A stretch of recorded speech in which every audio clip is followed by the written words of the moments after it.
ईशोपनिषद मंत्र अनुवाद एवं व्याख्या। वायुरनिलम अमृतम अथेदम भस्मांतम शरीरम। ओम कृतोस्मर कृतम स्मर कृतोस्मर कृतम स्मर। प्राण वायु अमृत अब यहाँ भस्म होकर के शरीर। ओम जो नष्ट किया स्मरण करो, जो निर्माण किया स्मरण करो, जो नष्ट किया स्मरण करो, जो निर्माण किया स्मरण करो। व्याख्या। हमारा शरीर यांत्रिक रूप से प्राण द्वारा ही चलायमान है और इन प्राणों को ऊर्जा शरीर की अग्नि में भोजन को अर्पण करने के द्वारा प्राप्त होती है। इस प्रकार पुरुष हमारे शरीर को इस जगत में प्राण एवं अग्नि द्वारा ही चलायमान करता है। अपितु पुरुष सर्वज्ञ आत्मा है, किंतु एक शरीर में प्रवेश करके स्वयं को संकुचित कर लेता है और स्वयं को एक सीमित जीव मान लेता है। एक शिशु जब जन्म लेता है तो वह अविद्या के गर्भ में से ही प्रकट हुआ होता है, इसलिए उस पर अविद्या का बहुत सा प्रभाव होता है। इस अविद्या के प्रभाव के कारण ही वह एक अबोध की ही स्थिति में रहता है। ऊपरी रूप से हमें वह शिशु निर्दोष प्रतीत होता है, किंतु उसके सूक्ष्म शरीर में बहुत से संस्कार होते हैं जो उसके विकास करने पर धीरे धीरे स्वयं को व्यक्त करते हैं। इन संस्कारों का निर्माण उस शिशु ने अपने पिछले कई जन्मों में किया होता है। शिशु अवस्था से जब वह बाल्यावस्था को प्राप्त होता है तो उसके बोध में विकास होने से उसमें स्वयं के होने का बोध उत्पन्न होता है और इस प्रकार उसका अहंकार प्रकट होता है। ऐसा नहीं है कि इस अहंकार का निर्माण उसने इस जन्म में किया है। वास्तव में यह अहंकार एक संस्कार है जो उसमें पहले से ही विद्यमान था और अब शरीर के उचित अवस्था में पहुंचने से वह स्वतः प्रकट हो रहा है। हमारे संस्कार ठोस नहीं अपितु परिवर्तनशील हैं। अभ्यास के द्वारा हम इनको सशक्त भी कर सकते हैं और इनको नष्ट भी कर सकते हैं। इस प्रकार से अपने स्वयं के संस्कारों के सृजन एवं विनाश के स्मरण से हम देख सकते हैं कि संस्कारों का स्वयं का वास्तव में कोई अस्तित्व नहीं है। वे अपने अस्तित्व के लिए उस पर निर्भर हैं जो इनका निर्माण करता है तथा इनका विनाश करता है। ऐसे हम देख सकते हैं कि हमारा व्यक्तित्व सदा परिवर्तनशील है। जो व्यक्तित्व हमारा बचपन में था वह युवावस्था से भिन्न था और जो व्यक्तित्व हमारा युवावस्था में था वह प्रौढ़ अवस्था से भिन्न था। प्रायः जब लोगों से पूछा जाता है कि वह कौन है तो वह स्वयं को अपना व्यक्तित्व ही बताते हैं। तो इस प्रकार से यदि देखा जाए तो जो आप स्वयं को अपना अहंकार मान रहे हैं वह केवल संस्कारों का एक समूह है। अब यदि संस्कार परिवर्तनशील हैं और उनका कोई वास्तविक अस्तित्व नहीं है तो फिर जो हम स्वयं को मानते हैं उसका भी कोई अस्तित्व नहीं है। इस प्रकार से यह सिद्ध होता है कि जिस मैं से आप तादात्म्य किए बैठे हैं उसका कोई अस्तित्व है ही नहीं। इसीलिए वैज्ञानिक आज तक हमारे मस्तिष्क के उस स्थान को ढूंढ नहीं पाए जहां से हमारा अहंकार का उदय होता है। अहंकार वास्तव में एक स्वप्न जैसा है जिसका कोई ठोस अस्तित्व है नहीं। जो वास्तव में है वह केवल आत्मा है। जिसको यह समझ में आ जाता है वह स्वयं को न तो कर्ता मानता है और न ही भोक्ता।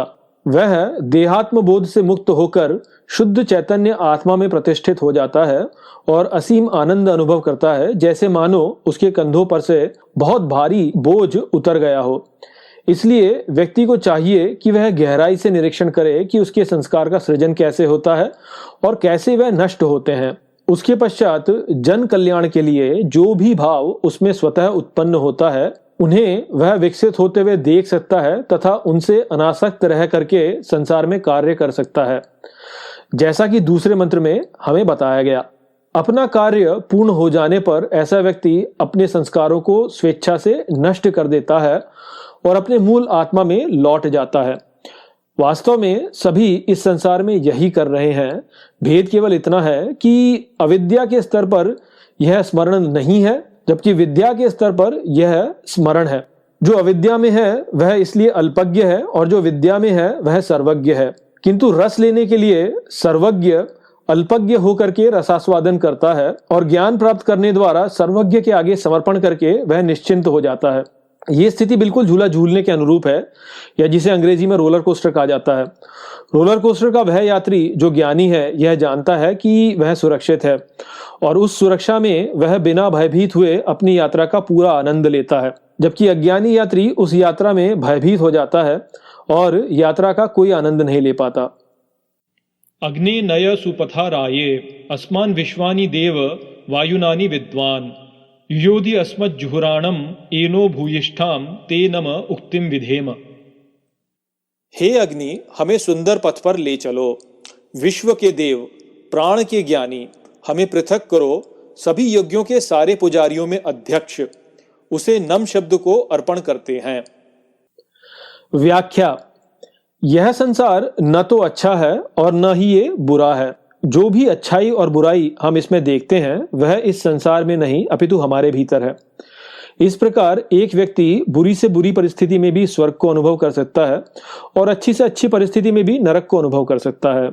संसार का हमारा अनुभव हमारे संस्कारों पर निर्भर है और जब तक हम अपने संस्कारों के वशीभूत रहते हैं तब तक हम भले ही कितने भी संसारिक सुखों को प्राप्त कर लें, हम दुखी ही रहते हैं। दूसरी ओर यदि हम अपने संस्कारों पर विजय प्राप्त कर लें तो भले ही हमें कोई भी संसारिक सुख प्राप्त ना हो तब भी हम सुखी रहेंगे। अपने संस्कारों पर विजय प्राप्त करके ही व्यक्ति माया से मुक्त त्रिगुणातीत हो पाता है, किंतु अपने संस्कारों पर विजय प्राप्त करने के लिए व्यक्ति को उनसे संघर्ष करना होता है। यह ही तपस्या है तथा यह ही यज्ञ है। इस तपस्या एवं यज्ञ का अध्यक्ष अग्नि है। अग्नि को केवल ज्वाला मानने की भूल मत कीजिए। ऐतरेय उपनिषद में हमने देखा था कि पुरुष का शरीर जब प्रकट हुआ तो सबसे पहले अग्नि उसके मुख में प्रविष्ट हुआ और इस प्रकार अग्नि वाणी के रूप में सबसे पहले प्रकट हुआ। अब वाणी क्या है? वाणी कंपन है और कंपन की एक आवृत्ति होती है और इस आवृत्ति में जब परिवर्तन होता है तो शब्द उत्पन्न होता है। स्थूल जगत में यह शब्द पहले ध्वनि के रूप में प्रकट होता है और आगे फिर पदार्थ के रूप में प्रकट होता है। यह ही कंपन जब सूक्ष्म जगत में होता है तो शब्द यहाँ पहले विचारों के रूप में उत्पन्न होता है और आगे मन में उत्पन्न हो रहे दृश्यों के रूप में प्रकट होता है। स्थूल जगत में जब कंपन एक विशेष आवृत्ति पर किसी विशेष पदार्थ में होता है तो हमें यह ज्वाला के रूप में दृश्यमान हो जाता है और हम केवल इसे ही अग्नि मान लेते हैं। वास्तव में इस संसार में जो भी गतिमान है वह अग्नि ही है। इसको आप तापमान के शीतल एवं उष्ण होने के उदाहरण से समझ सकते हैं। देखिए, जैसे उत्तर ध्रुव पर पाए जाने वाला तापमान मनुष्य के लिए अत्यंत शीतल होता है, किंतु वह ही तापमान ध्रुवीय भालू के लिए उपयुक्त होता है।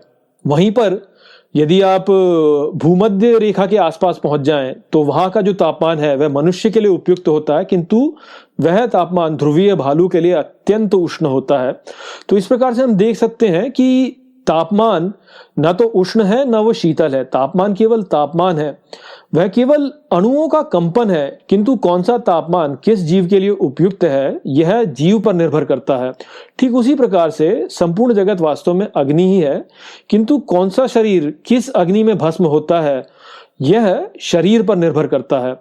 तो वास्तव में ये संपूर्ण संसार जो है यह अग्नि ही है, किंतु ये अग्नि जब एक विशेष पदार्थ में एक विशेष कंपन पर प्रतीत होती है तो ये हमें उष्ण प्रतीत होती है, हमारे शरीर को उष्ण प्रतीत होती है और इस प्रकार से हमने इसको अग्नि की संज्ञा दी हुई है, किंतु वास्तव में संपूर्ण जगत अग्नि ही है। तो इस प्रकार से आप समझिए कि अग्नि केवल ज्वाला नहीं है बल्कि अग्नि कंपन से संबंधित है और ये संपूर्ण जगत वास्तव में अग्नि में ही उपस्थित है। और ये जो अग्नि है इसके 3 स्तर हैं, इसको हम 3 स्तरों से समझ सकते हैं। पहला भौतिक अग्नि जिसके द्वारा बाहरी संसार का यज्ञ चल रहा है, दूसरा शारीरिक अग्नि जिसके द्वारा हमारा शरीर चल रहा है और तीसरा मानसिक अग्नि जिसके द्वारा हमारा मन चल रहा है।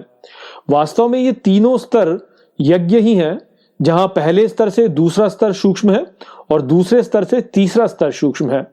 पहले स्तर पर अग्नि विश्व का देव है, दूसरे स्तर पर प्राण का ज्ञानी है और तीसरे स्तर पर वह हमारा पथ प्रदर्शक है। जब व्यक्ति अज्ञान के अंधकार से ढका अंधे तमस में होता है तो यह अग्नि नरक की अग्नि का रूप धारण कर लेती है। ऐसे व्यक्ति को बाहरी संसार भयावह प्रतीत होता है। वह अपने शरीर में भी रोग व्याधियों से ग्रस्त बहुत से दुखों को झेलता है और इन बाहरी कष्टों के कारण वह मानसिक रूप से भी दुखों को प्राप्त करता है।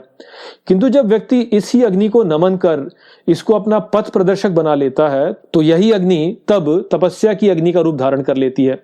ऐसे तपस्वी को अपने कर्मों के प्रभाव भारी संसार में प्रत्यक्ष दिखने लगते हैं और वह अपने आचरण को उन प्रभावों के गहन अध्ययन से शुद्ध कर लेता है। इस शुद्धिकरण से उसके संस्कार मानसिक अग्नि में भस्म हो जाते हैं। अंतःकरण की ऐसी शुद्धि उसके शरीर को भी शुद्ध कर देती है और उसका शरीर रोग व्याधियों से मुक्त हो जाता है। इस प्रकार तपस्या की अग्नि के रूप में पहले स्तर पर यह अग्नि साधक को इस जगत द्वारा उसके दोषों से अवगत कराता है।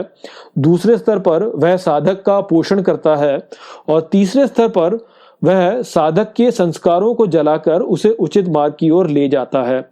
इसलिए हम सभी को चाहिए कि हम इस जगत से घृणा ना करें, अपितु इस जगत को तपस्या की अग्नि मानकर इसे नमन अर्पित करें।